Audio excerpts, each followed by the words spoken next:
Hi, Miss Pagsugiran. Can you tell me about yourself? Hello, ma'am. Good day. My name is Rochelle Pagsugiron, 36 years old from Tantangan, South Cotabato. I'm single mother. Okay, do you have kids? Yes, ma'am. I have 2 kids. One boy, 15 years old, and one girl, 12 years old. How many siblings do you have?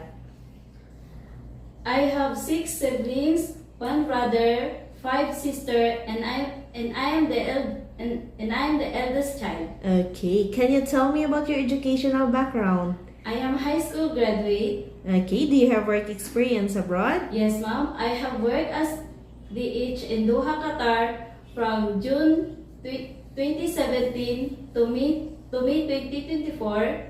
I do ironing, washing, cleaning the house, cooking, marketing.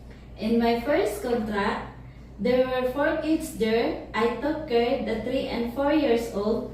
In my second contract, my employer, they give birth, and I took care the newborn baby.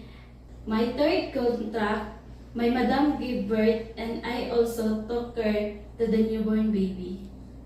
Did you finish your contract? Yes, ma'am. How would you describe yourself?